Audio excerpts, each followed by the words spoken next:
All right, friends. Well, here it is. Untrumped, episode 4. We turned the tables, and Adam Schindler was the one who was asking me to explain how it is that I view the world this time. So here it is, Untrumped, episode 4. Next week, we're going to be asking people if they would contribute a question or a comment. So if you want to send me an audio file in any of the ways that you get a hold of me, if you don't know how to do that, try it on Facebook. You can send me an audio file or a written question or comment for me or for Adam. We're going to include that in the Untrumped way of listening. So thank you for being part of this. If you like this and you want to see more of it and you appreciate this kind of work, I'm asking for people to join me as financial participants in my podcast and live stream making. You do that over at Patreon. Go to dougpagitt.com. You'll see a link there. Click on it, and you can make a $1, $5, $10 contribution. It goes a long way if there's a lot of you doing it. So consider it and enjoy Untrumped episode 4.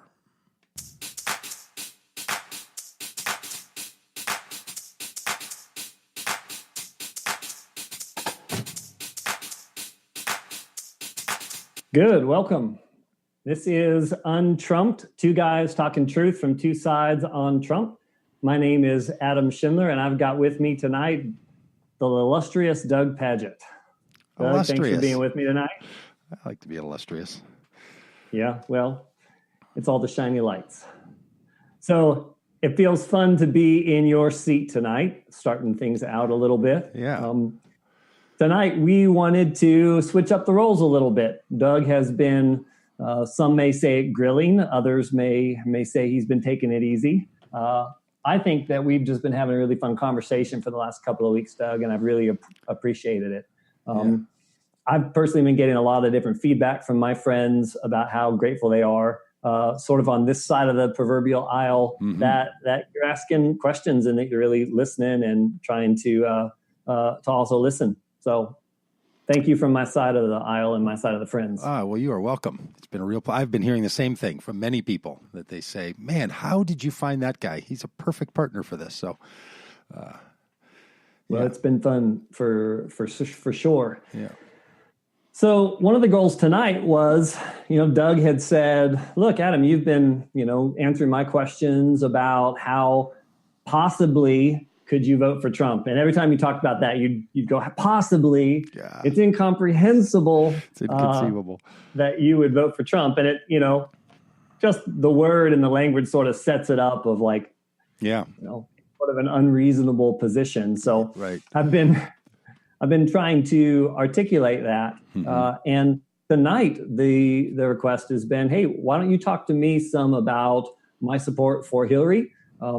And so I'm going to do that. So if you want to, maybe you can tell people a little bit about what you were thinking about switching across the aisle here. Glad to.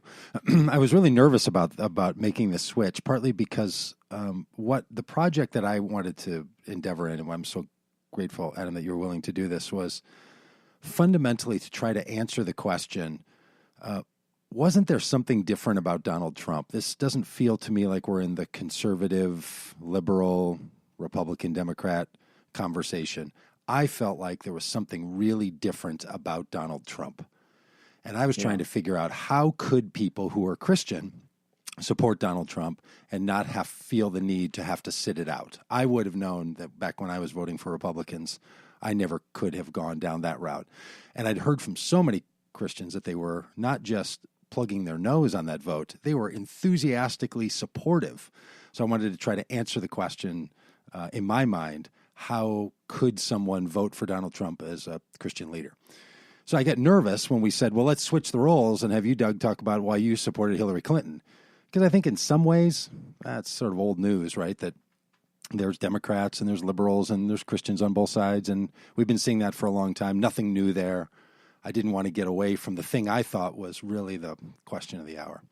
So I was a little nervous about this and thought, well, let's wait till episode 5, but we're going to do it in episode 4, and I'm glad to do it. I think it's going to be a great time.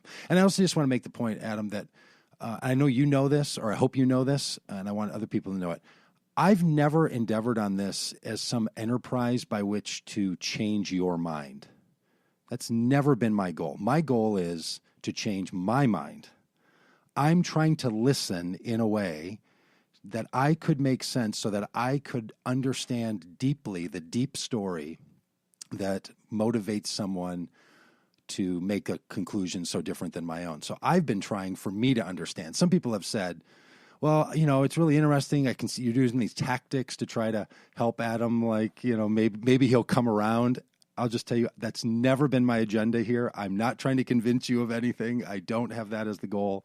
I'm really trying to help myself come to some new understanding. So I'll do the same thing tonight. I'll just, as we talk about all this, my goal here is to offer how I view the world. I think that's what we can all do, is offer our gift to the world, offer our opinion, give it as a suggestion, and other people can take it or not. And I wish more people in the world would offer their gifts.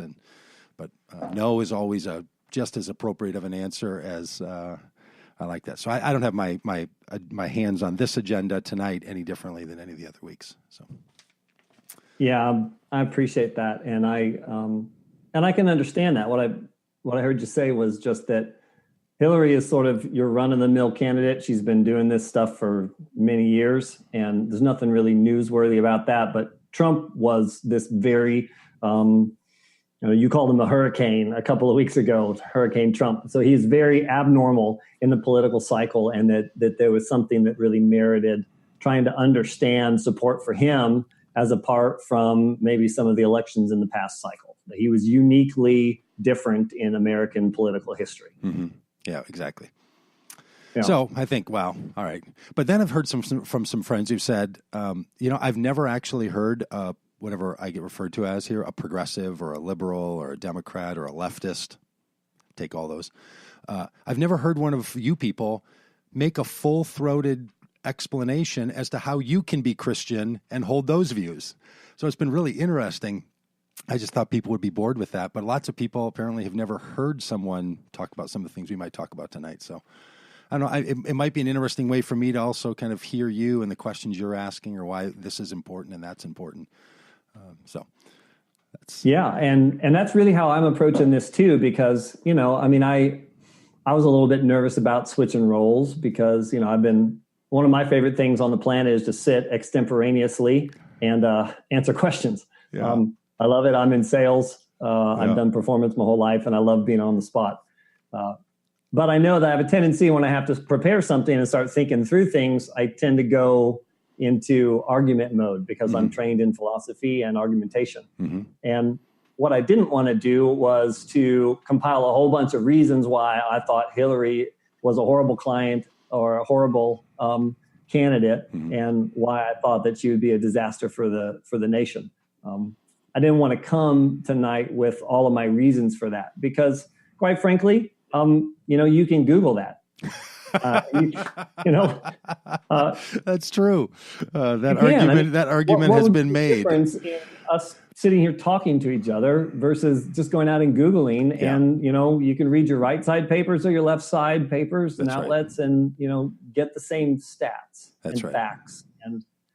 But the thing that I'm interested in is the interpretation and trying to understand the motivation in behind what makes you tick. As a progressive or leftist, or what's your preferred pronoun for identification? It's funny when we're talking about politics. I like to say I'm progressive on politics. When we're talking about economics, I like to say I've recently been converted to leftist theology or leftist philosophy. When it comes to sort of my own stance in the world, I'm a Jesus following inclusivist.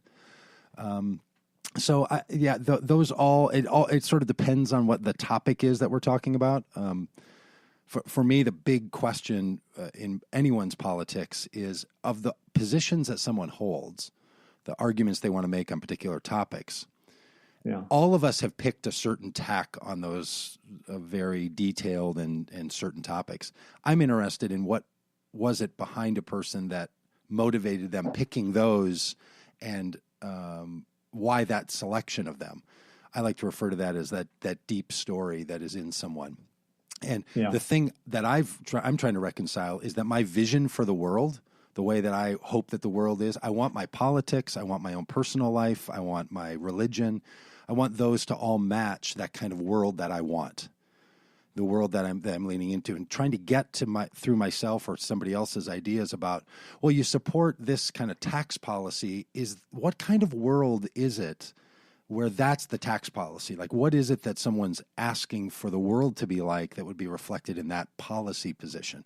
So that's the fundamental question that I'm trying to reconcile with myself all the time, and then talking with you, Adam, here, or anybody else that I'm interacting with around politics. It's that larger question that I'm constantly trying to get at. So I'm not sure what label to put on it. I'm not a no labels guy, so I'm comfortable with any of them. That might get close, because I think labels are real approximate anyway, so I'm not freaked out by them. So you're welcome to use any of those labels for me. I'll come up with my own version. I definitely appreciate that. I mean, I appreciate labels insofar as they're shorthand to help approximate a complicated system. So I'm not anti-labels, but I definitely appreciate, that there's different ways to talk about spirituality and politics and the economy. And I kind of like to get into some of that here tonight. So I got a couple of questions that I've prepared, and some things I kind of want to jump into. The first takes a little bit, of a setup. Is that? Oh, that's cute. That's me and Hillary. I got to meet her a couple of weeks ago. It was a good day for me. A couple of weeks ago? Yeah, after the election, she was at an event where she was talking about her faith and the role that her faith has played in her life, and it was a good day. Fun. Yeah. I could show you my selfie of me and Donald Trump, but there's a Secret Service guy right in the middle of it, so it kind of ruins it. I didn't get to hug her. Yeah, I wasn't supposed to do that either, but I did it. So, I mean, I wasn't supposed to do a selfie. I was supposed to just be in the group picture. But anyway, it's fun for me. Fun moment. I'll try not to look at the screen. That'll be distracting. Yeah, I'll move it away. I'll move it away for you.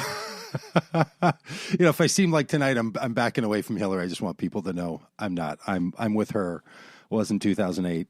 Will be, 2020. I'm kidding. Well, one of the things that I discovered, I just want to set the stage a little bit to some of my questions here, because I did a little bit of a experiment this last week.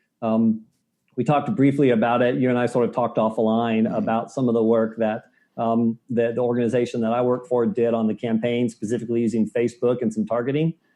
And so I wanted to do a little bit of that myself, and sort of as an experiment for myself. So what I did was I took the episode 3 that we did last week. I entitled it something with the name of White Nationalism and Culture Wars inside of it.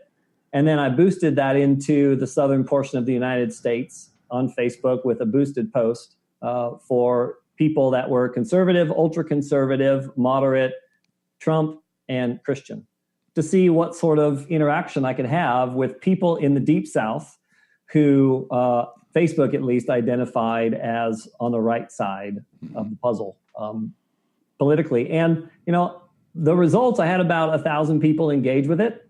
1,000 reach for my budget was only $25 or something. But what was interesting to me, it was pretty good engagement for that budget too. It was like 20 cents.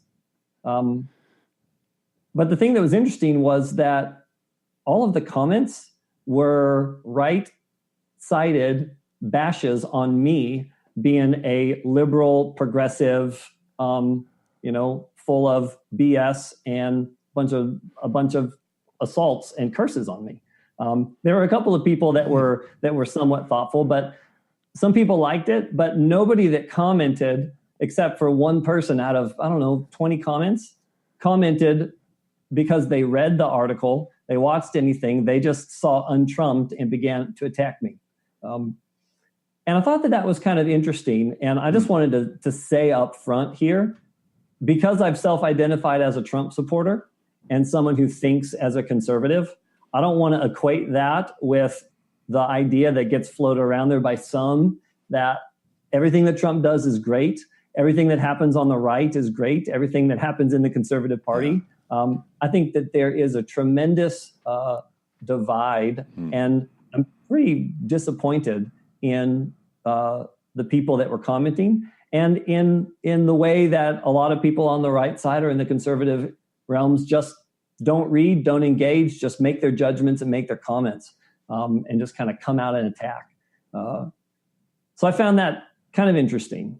So next week, I'm going to take this episode and I'm going to boost it up into the Northwest and the Northeast and see what the left side, according to Facebook's statistics, have to say. Do you feel like that's a just a reaction to the title? Do you feel like that's what they were doing? Yeah. Part of me wonders that. I mean, there's a couple of sentences that people could read, and part of me as a marketer just sort of left it messy and not clear to see where people could engage in the middle of a conversation, so to speak.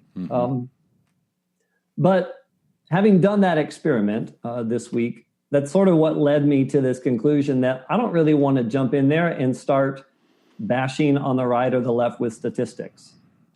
And so, in the same manner that when I told you that I was a Trump supporter, I think on week 1, and we had an interesting conversation about me asking God and feeling like God gave me an invitation to support the guy, not God told me to vote for him or that he is the one that God wanted as president, but an invitation for me to support him.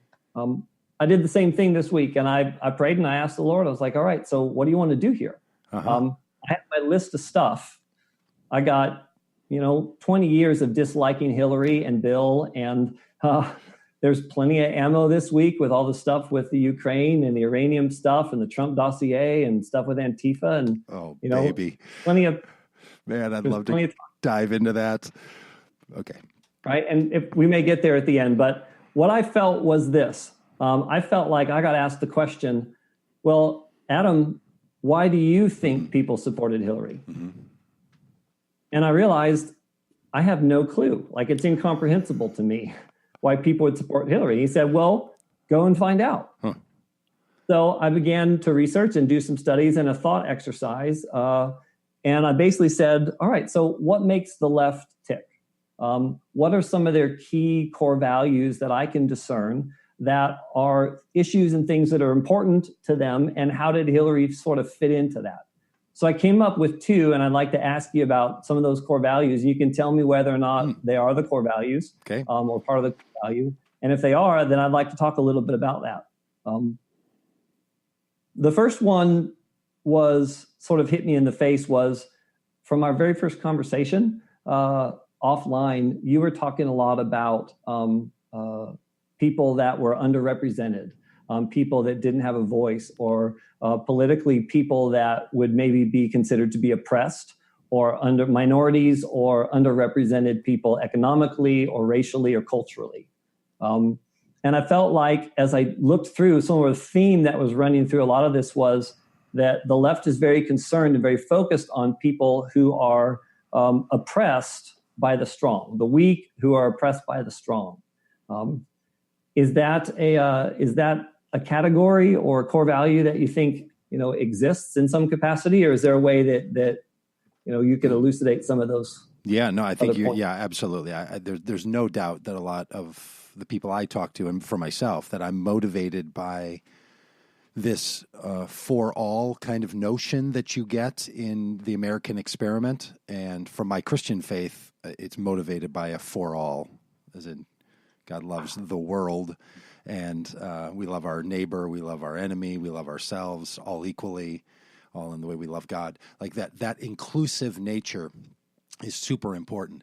And one of the ways that plays out is to recognize in politics, which should be the largest arena that we think about when we think about our lives together.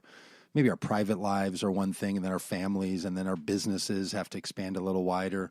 And then nonprofit organizations, but our civic organizations, and then specifically our government organizations, the way we're arranged in the United States, that has to think about everyone. That's the obligation. It has this really important obligation. So, yeah, there's no doubt that's the case. And part of the reason that I have a hard time supporting Republicans specifically is that I feel like in that world, the primary nature of that in the last 25 years has been this sort of Ayn Rand kind of everyone should take care of oneself, and that will raise all the boats. If you get the collective pressure out of the way, meaning the federal government, then people are going to be more freed up. And I just think on a practical matter, that's not true. Someone's got to be thinking about the whole. So, yeah, I think that's definitely the case. Now, I will say the thing I have feared inside of the political spectrum that I'm on is that there can be a tendency to just simply want to turn the tables. One group of people was left out. Another group of people were in power. Move out the people in power and move other people who were left out into the positions of power. That's never been the experiment in the United States. I fear that really deeply, that happens. And the topics have shifted, right? What it meant to be the party of inclusion has certainly changed. You can get all the way back to Abraham Lincoln, of course, but even from the 1960s and the 1970s, I saw these YouTube videos of Ronald Reagan and George Bush arguing with one another in a debate in the primary in 1980 about who was going to be more accommodating to the immigrants. Right? Yeah. The Republicans were on that side at one point. I soured on it with, you know what, there's really this trickle-down economics, there's a trickle-down power, and there's a trickle-down inclusion narrative. I wanted to leave that. So, yeah, there's no doubt that this, for me, the side that I come from, politically and in life, is a side of inclusion. And my faith drives that just as much as practical politics or my belief about what the American experiment is all about. Yeah, that's good. That's a really good point. That is most definitely a concern that I share with you about the power structures just shifting. And we go from one side of the aisle to the next, and we've got a whole new kind of overlords. And just because it shifted from maybe Wall Street capitalism to some other kind of social collectivism or social democratic socialism or Marxist influenced economic policy. Yeah. It's the same basic structure, just with a different ideology behind it. And I think that we need to have a different kind of power structure set in its place. Right. So yeah. Mm-hmm.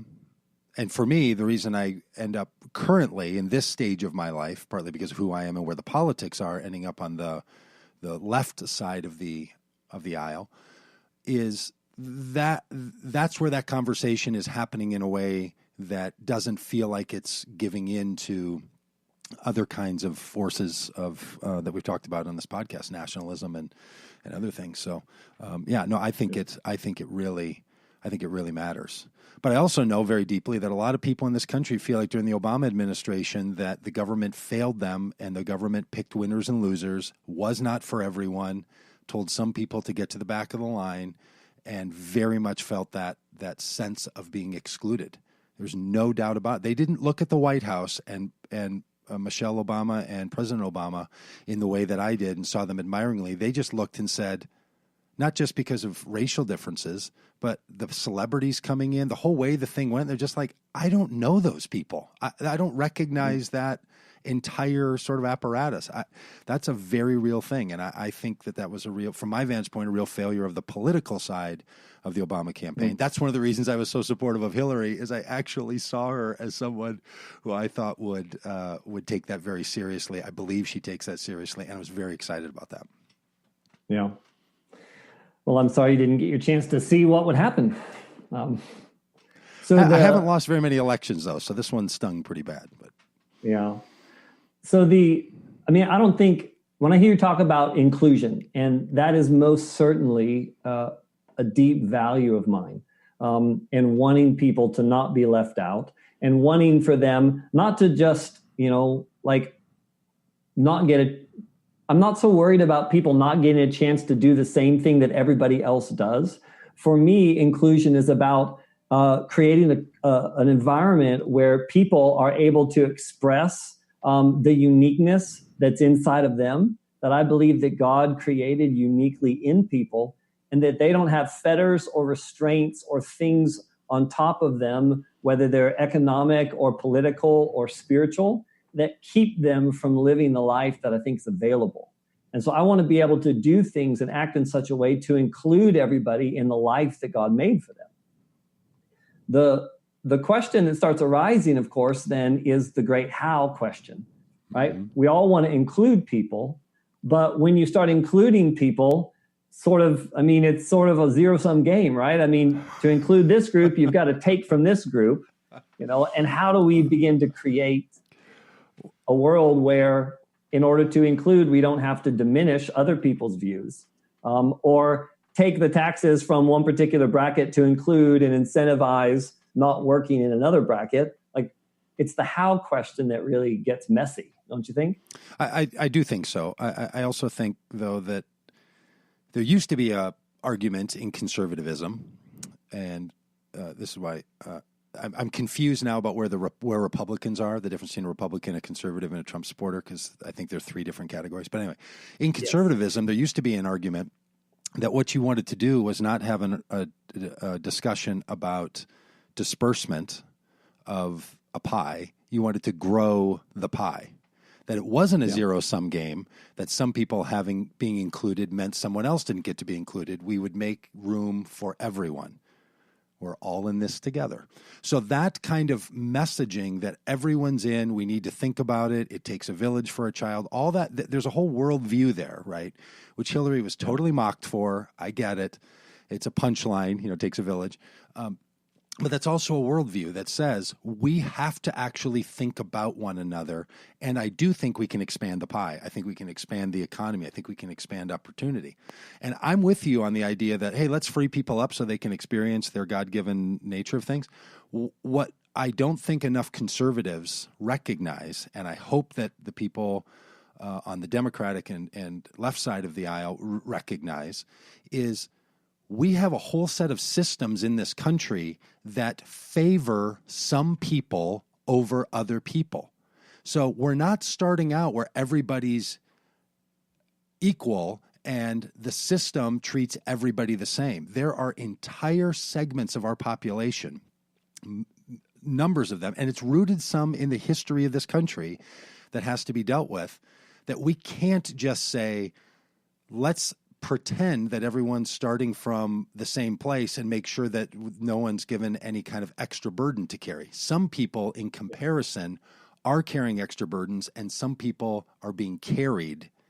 And, it's that old adage that the poor person, the guy was born on third base and acted like he hit a triple, right? And this comes up where Obama would say the things that he said, like, look, you didn't build all this, like all the infrastructure that went into your company, you didn't other people came around you and people did things, and there's a whole history here. And so that's a piece that I would like to buy the idea that the government should just, should make sure it's not burdening people down. I think it has to go steps further to free some people from the cultural obligations and the cultural pressures that are on them that are not on other people, specifically white culture, specifically high education, specifically some kind of creativity and earning power.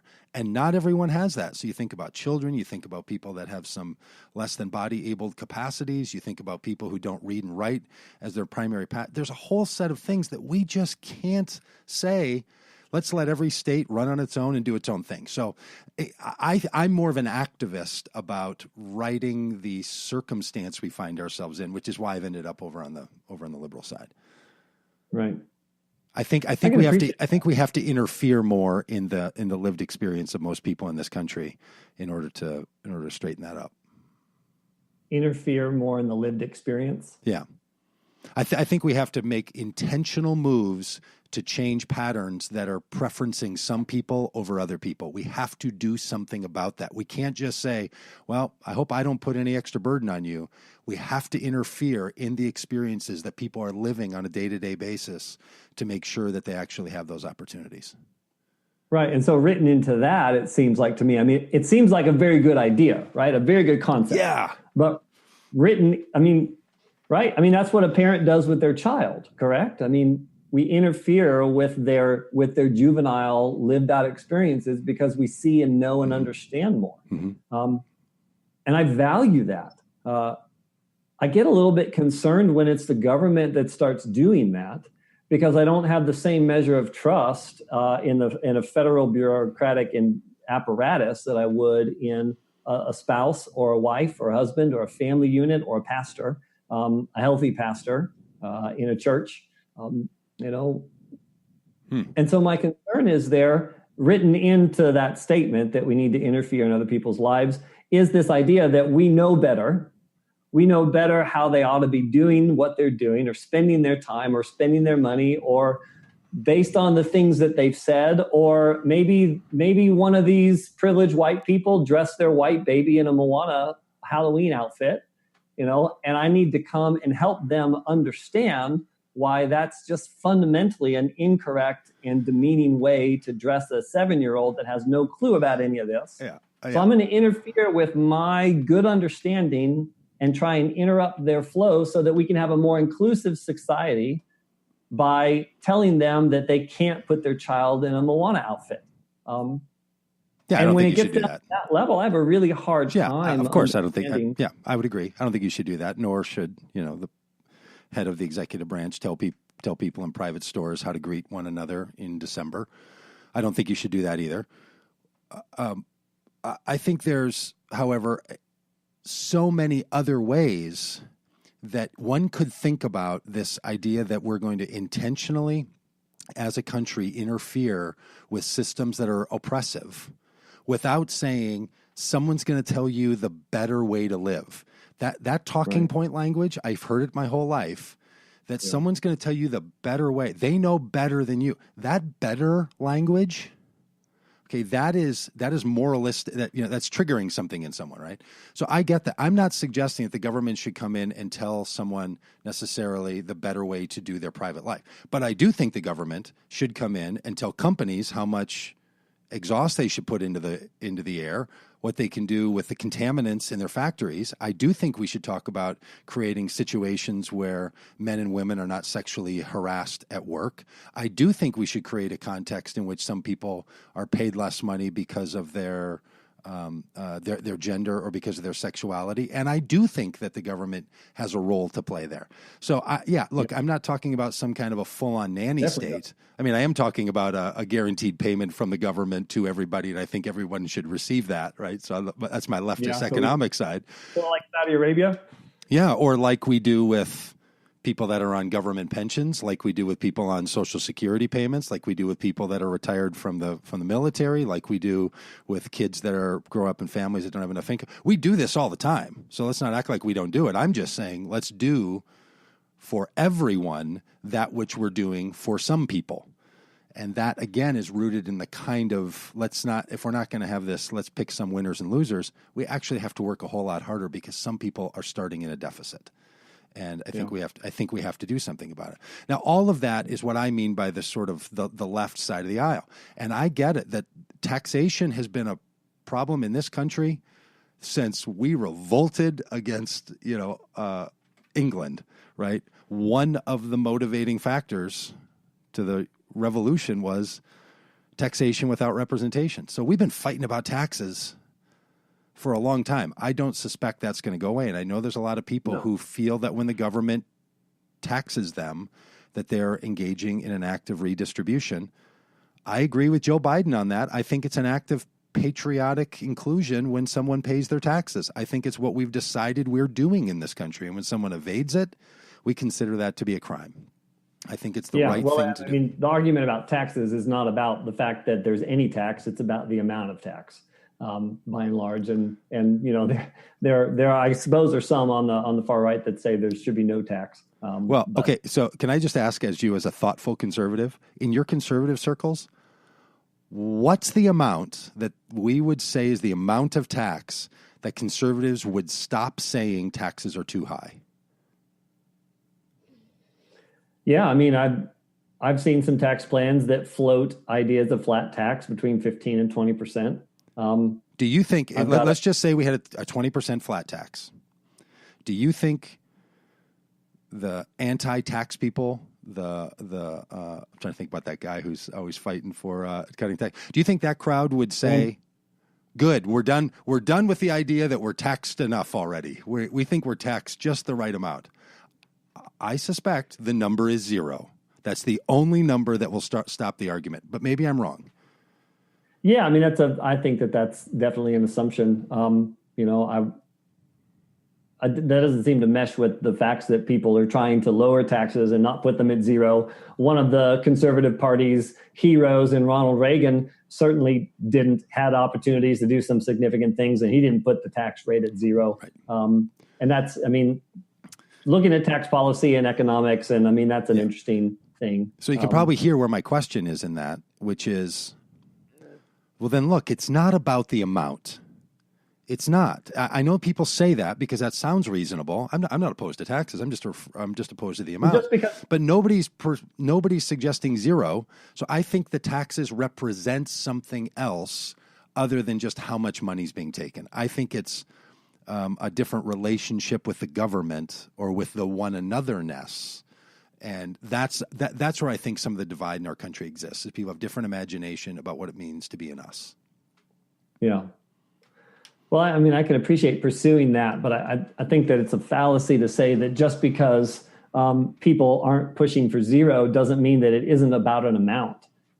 There's a conscious awareness, I think, in many circles, at least for myself, that, I drive on the road and I use public services, and I know the firemen and the first responders in our city. And I understand, my responsibility to pay for public school education for other kids that live in the apartments down the road from me.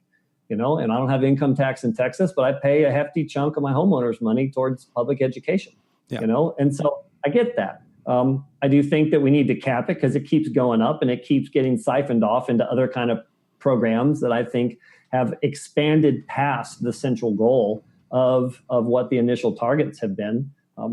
The problem is not government. The problem is that we haven't had a way to limit the expanse of it. And the problem is not taxation. The problem was taxation without representation, that we didn't have a say in how our money would be spent or what kinds of goods it would be taxed, and that it would be taken from us and shipped overseas to the monarch, and it wouldn't be reinvested in our own communities.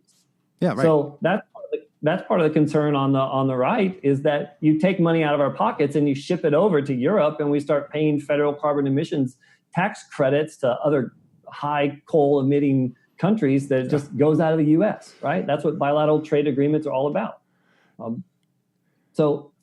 It could be, but you're not always, those taxes are not always paid outside of our country. Sometimes they can be paid to our own country. They're paid to our own country. They're not being shipped out. Yeah. Okay. So I get that, right? And this is where the deeper question to me about how someone views the world and what kind of world they want to live in is where it gets interesting. And for me, it's all of these result in the question of, does this create the kind of world where the kind of country where more people are participating in more ways for the benefit of more people? So I'm a little greedy when it comes to all this. I would say that people on my side of the perspective, we're greedy. We want more people included for more goodness in more ways to benefit more people. And I think that's what the project is supposed to be. I think there's a competing set of ideas on both sides of the political aisle that say, no, there's actually not enough. We're going to have to shut this thing. I think there's some other pressures. That's not the stance that I take. And so the reason I could be a supporter as a progressively minded religious person is because I think that story matches my faith, and I think it matches what I was wanting to see out of the Hillary Clinton campaign and the Hillary Clinton administration. Right. I think there's no doubt that that's what she was arguing for. And I think a lot of people were fighting her hard.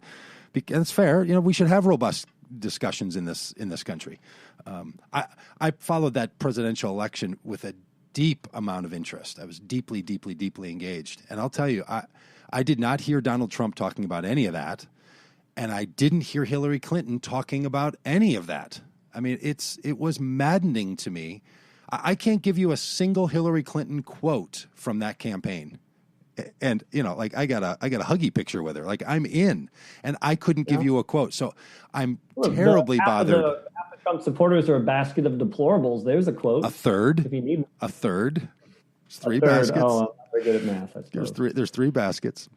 Well, and you do know, I mean, that was the reference that I was getting to last week, right? That there's this group of people who are about nationalism and exclusion, and she was making the point, because I'm sure you listened to the true source. You didn't just take the bumper sticker. You listened to her talk, I'm guessing. Yeah. And in the talk, she said there's traditional Republicans, there's some who felt like they're left out. Then there's this other basket, and now these people are doing something totally different, and I think it puts the country at risk.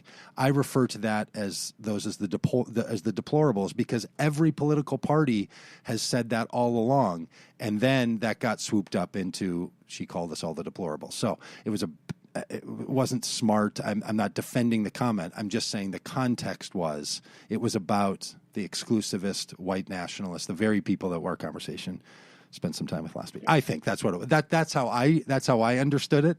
That's what I think she was getting at. Well, I certainly understand the value, and I think if conversation could be framed around, look, we want more people to be involved in this, and the question isn't whether they should be. The question is how and what the trade-offs are.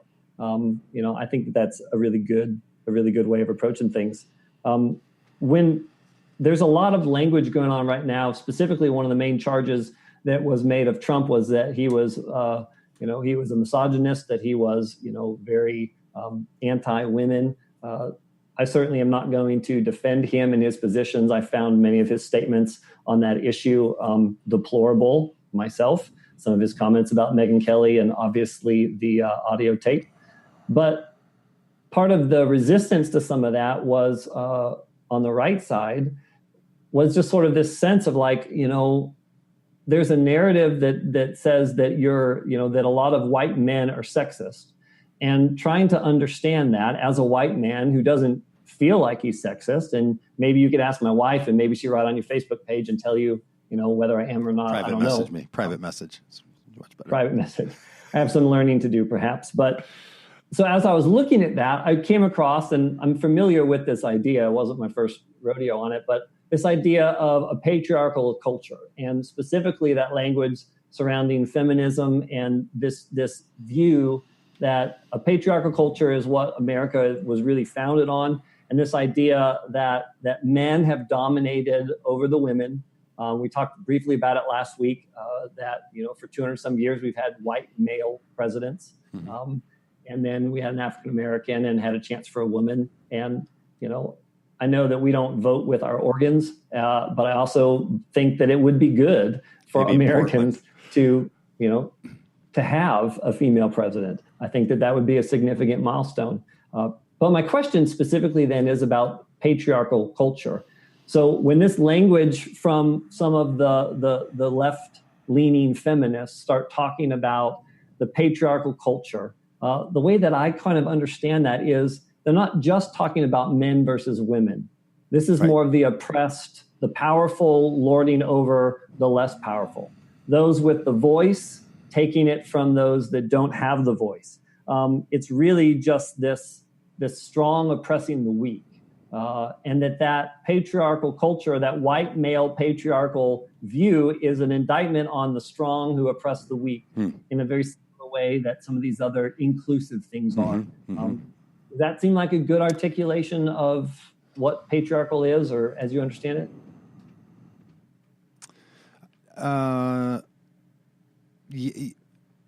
Yeah. I mean, if I was, having to give a grade or something, yeah, solid C. No, I'm just trying to understand. I don't think it's wrong, but I think it doesn't cross the Rubicon that argument's trying to cross, which is not that every man is sexist. I was in a great conversation with a person today, because this is a big conversation in the public radio world, which I listen to. And this hashtag Me Too, which is women raising this, had a whole conversation about the kind of permission giving for men. So I get it. There can be a tension point that tends to personalize that experience to everyone. I think the argument, though, is not, is it every man? I think the argument is there are cultural assumptions that do not need to be in place, but are in place, that tend to defer to men, and we can do something about it, and the collective force of government has a part to play in righting that particular wrong. You might know this old. There's this joke or this kind of riddle where a man is in a car accident with his son, and they get rushed into the hospital, and the woman comes rushing into and the doctor comes rushing into the emergency room and looks down at the boy and says, "I can't operate on him. That's my son." And the question is, how is that possible? And that story's been told to a lot of people, and they pause for a minute and they're like, how could that be? His mom was the surgeon, right? But in the joke, or in the the riddle, so many people say, well, when a man was in a car accident with a son and then he gets rushed in and then the surgeon runs in and says, I can't operate on on the boy, that's my son. And people don't know to say, well, obviously it was a woman surgeon. That notion, that thing that happens, that default to men are surgeons, women are. Now, some of that's just some old-timey cultural roles, but that's the kind of thing that people are talking about when they talk about patriarchal systems that are bent toward preferencing males, and especially white males, but not just white males, because black males really feel abused in this conversation as well. So it's a difficult thing. So I think it's more than just, hey, we had a bad history. We started with white male landowners. The suffrage movement took far too long for women to have an equal right to vote. Women couldn't be divorced or own property for a long enough period of time. Like that history, that is a thing, but it's the effect of all of that in our society that's continued on that so many people recognize. And I'll tell you, it's not just men who prefer a system that's male dominated. There's a lot of, I run around with a lot of church leaders women who like going to churches where there can only be male leaders, male elders. That whole thing is not just that only men want it to be men. There are people of all different gender self-identification that would prefer men to lead. I don't understand it. I think we would have a much better world if we had women in all kinds of leadership. Science is even showing us this. Just what happens when women are in the room, it changes the testosterone and pheromone levels of people. It's a better experience to include women. So I think it's not wrong, that argument, but for me, it's something much deeper. And this is why, for me as a Christian, I see Jesus as a total woman elevator. He's a person that elevates their life. He's a person that frees them. He's a person that includes. His whole way of being was trying to take the system of his day, which was male dominated, and to open that up not only to women, but to a much more feminine way of life and of being, and much more caring and holistic. I think it's just a much better way to view the world. I think more women leading. And that's one of the biggest, I didn't think it was just, hey, that'd be a nice thing to check off. You know what? We haven't had a woman president in a while. We should probably have ourselves one of those. I thought it would actually do and I still believe it will, whoever the first woman president is, it will create a significant culture shift in what it means for there to be women, just as it happened in the military and in any other forms of organized life in our country. When women get to be full participants with everyone else, with all the men, it's a better world. And I think, frankly, it's just worth pursuing. And I found Hillary Clinton to have been a great candidate for that. I mean, I wasn't going to. I'll tell you, I didn't vote for John McCain, and he had a woman vice presidential candidate, right? So if you need to call a little, okay, Mr. Feminist, when it comes to voting, how about Sarah Palin? Were you voting on that one? Fair enough. So I do think it's quite possible for someone to not have voted for Hillary Clinton and still believe everything that I was just rattling on about. That's totally reasonable. Not voting for Hillary Clinton does not make you not a feminist or a woman supporter. Yeah, well, that's refreshing to hear, and that puts you more towards the middle of your left party, for certain. And I wasn't making an argument that I was fully articulating the feminist view with a brief introduction on patriarchal power structures. I appreciate that elucidation. I mean, I've worked inside of the church, and I have experienced quite a bit of that male-dominated, interpretation of the New Testament that fundamentally misrepresents what I believe Paul was talking about in the culture of the day. And we absolutely need women in leadership. And I mean, I noticed as a young guy, my mom wanted to be an elder in our Reformed evangelical church. I remember as a 12-year-old kid just crying myself to sleep because she told me they wouldn't let her be an elder because she was a woman. And I remember watching that for the next 20 years and thinking in my teenage years, like, the women that I see up front talking at some of the Campus Crusade things I was going to, like the ones that I see doing it, it seems like they're trying to act like guys. Yeah. Like, I want women to be able to be women in whatever uniquely female stuff that they have to bring. Mm-hmm. But part of the concern is that you start talking like that. And I even stuttered when I said it, because the moment that you say that women are unique and different than men, and you want them to be free to be women and not be men, you have to sort of stumble over your words now because of this culture that sort of twists all that up in a lot of people's views. Or maybe, I think, Look, I do too. I mean, I got a ticker running in the back of my brain to make sure I say that stuff right. But it's not because I feel like for me, that we live in a culture in which people have made it unreasonable. I think I want to say it not in my reflexive ways. I want to say it in the most accurate ways. And truthfully, I haven't had enough practice to say it in the ways that I would feel comfortable saying it, where it doesn't backhandedly insult someone. So that's part of the issue, right? There's some overall cultural competency that needs to happen for people of my age, at least, a middle-aged, 51-year-old white guy. I'm not at all prepared to talk about the world in the complexities in which it exists. I'm not even saying the world that I want. I'm saying I don't even come close to getting it right in the world that exists. So I think all that political correctness is a way in which in other disciplines in someone's life, they're trying to learn they're trying to learn the nuance because it matters, not because there's some thought police that's coming in to punish them in some way. And I don't think the government does that anyway. I don't think they should do that. I don't think they ought to do that. Well, I mean, that's refreshing to hear. I'm immediately biased to not believe that that's actually what goes on in a lot of different places. But I would love for that to be, would that there would be more thoughtful, mindful, aware people on the left side that weren't just hurling insults. And,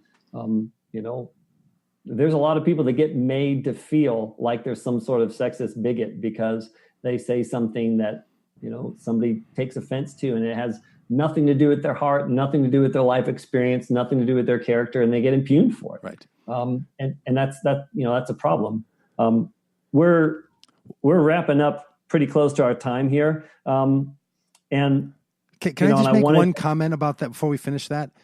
The idea that people take that struggle that we're both recognizing and give a pass to Donald Trump for being obnoxious and rude and cruel. I'm not suggesting you do that, but there's a lot of people who do. They say, I just like it that a guy's finally not going to do all that political correctness stuff. Like that kind, and even the way I said that, right? I was sort of doing some sort of I don't know who I was there, or some guy that says that stuff. The Deep South, the rednecks. Yeah, I was trying to do my northern Minnesota. But I'm just not good with accents. What's that? All you hosers up there being politically correct. So the idea that this really, what I think is a really important way of a culture knowing how to send messages and to enculturate next generations is super important, and we should get that right. We work hard to say the right words because oftentimes words matter. So when that gets sort of set aside so that someone can be bullied, so that someone can be rude. So that's the part for me. And I know, we're not talking about why I still can't get my head around Donald Trump, but that's the part for me that's just continues to animate the other side of this argument, which is then let's not even work at it. Let's just go to name calling and brutishness. Yeah. So I mean, people don't. This is part of my big concern. Why I'm doing stuff like this with you and working on other things. That people on the right side that I spend some time with, they don't even have capacity to begin having these kinds of dialogues. And thinking critically about these issues. I love the sort of approach and the mindfulness and the thought process behind it. If we sat offline and talked into specifics and started talking about specific policies, we'd start diverging. But that's the whole point, is to be able to have real discussions about policies that affect people from a place of shared understanding. And then we diverge like two roads in a forest on how we make this happen, because I'll approach that economically from a different place than you. And I think that's where the real dialogue can begin. Yeah, I agree. And so that's one last point I want to question you on, sort of connected into this is a couple of weeks ago, I was coming on a little heavy with my dislike for the Clintons and the Clinton Foundation. Made a statement about, how I thought that the Clintons were engaged in criminal activity. And you said back to me, you said something to the effect of, well, it's not true until it's proven. There's no proof, and it's not true until it's proven. And then made a statement about, how maybe I thought that she needed to be tried and that the Benghazi hearings, had exonerated her.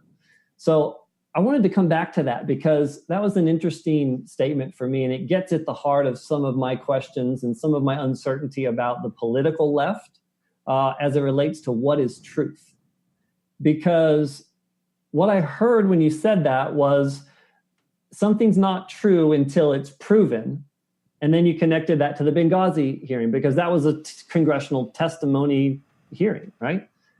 So in America, I mean, this is not meant to be a lecture for you. I know that you know this, but I'm just recounting this because it's important for the argument.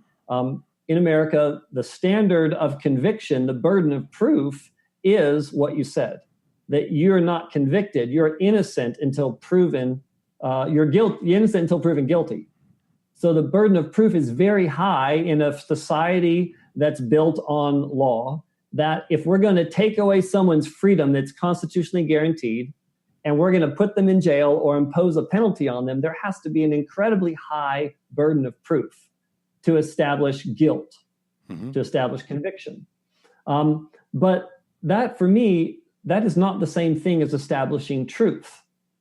And philosophically, if we conflate those two, that the standard of American jurisprudence for conviction is the same standard we have for truth, that it's beyond a reasonable doubt, then all of the great concepts like love and justice, and I could say to you tonight with total confidence, it's all well and good, Doug, that that you think that you love your wife, and you're perfectly welcome to have that opinion, but I know better because you can't prove to me that you love her. You can talk about your feelings and those kinds of things. I can send you a video. I'm just kidding. Send me a video? Just kidding. It was a sex tape joke I was just making right there. Yeah, I get it. Okay. But see, that's an articulation of, the difficulty when we start getting into these conversations about, all right, so what is truth? Because it can't be, in my mind, it can't be that you have to prove that something's true. I think you need to prove something to be convicted. But if you spend your whole life conflating truth and conviction, you live as if you're on trial. That's and great. I think that's part of the issue. Yeah, great point. Thanks for wrapping that around. What I was responding to was back 2 weeks ago, was your use of the word criminal. That's a technical term. Yeah. Had you said, I think she's dishonest, I think she's a swindler, I think she's incompetent, great. When you say criminal, now you've moved it into the arena of the law. And there's a burden to be reached. I think that people have said about Hillary Clinton, I don't like her, lock her up. The person who was the head of the, whatever Mike Flynn was, led that chant. People yelling to incarcerate Hillary Clinton. That is saying it's reached that level of proof. So if you had said to me, I just find her to be like, there's always stuff going on with those people. I find them totally untrustworthy. Yep. But not to be pointed, you didn't say that.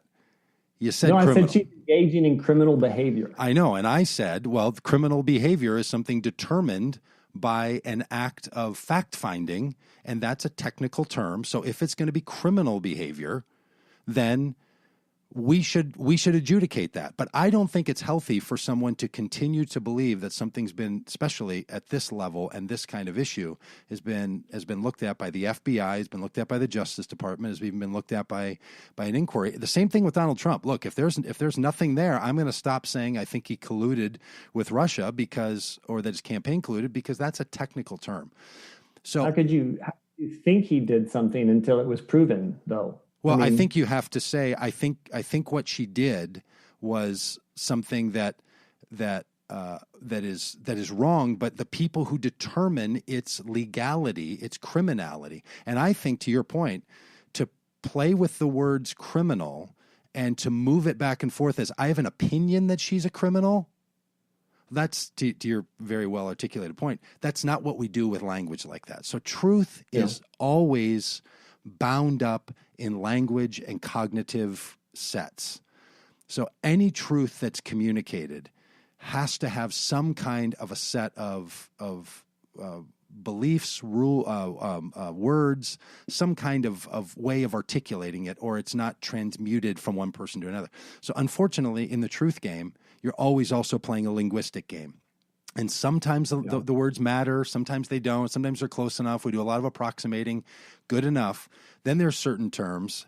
And look, it's the Hillary Clinton thing. That is, those people, the Clintons, have been under some kind of accusations. I mean, back in the 1990s, it was, state troopers that were being murdered. It was Vince Foster.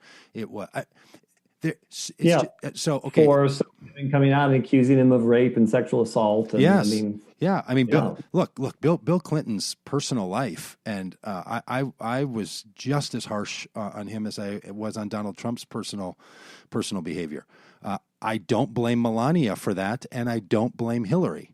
So, and this is where, now it's that 10:01 moment, but this is where, for people who hold that to Hillary, it feels a little bit to someone like me, like, a woman like that never gets out from under the wing of her husband, where there's men whose wives, who are never held to the standard of their wives. So I think there's something else going on. And I don't mind that someone would say, I think she should have been put in jail. Well, okay, but that's not the same thing as it's expressing an opinion, and that's fair enough. So that's why my response to you would have been, well, you're welcome to hold that opinion, but the people for whom they looked at that, trying to determine if that opinion is valid, I think it's been set aside, and in my opinion, we're just better off setting that aside and moving on with it. But obviously that's not the case, because now we're talking about uranium, a deal, from 2000. And there's some pretty significant things that are coming out about that. They've already come out, my friend. There's a whole book. Look at the Clinton cash book. It's all in there already. It's been around. This is the thing. I just truly, I mean, as a guy who obsesses about Donald Trump, which I really do, man, people have been obsessing about the Clintons for a long time. And maybe they're just that good, but then you've got to ask yourself, how did she lose the election to Donald Trump if she was really that good? So, I don't know. You know what I mean? That good at being slippery will here.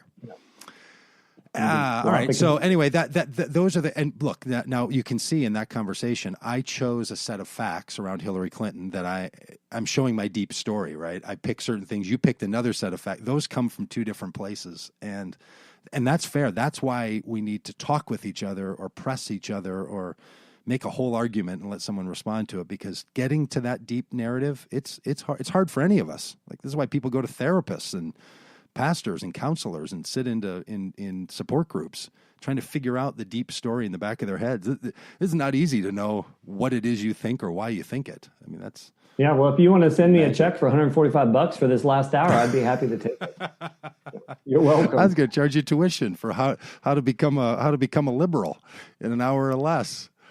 Well, I think that education's worth about $100. I'd pay you that.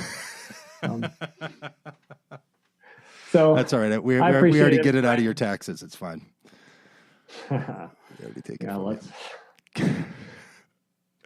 Well, thank you. I know that we're out of time, and hey, thank you. So that's Untrumped episode 4. 3 more to go.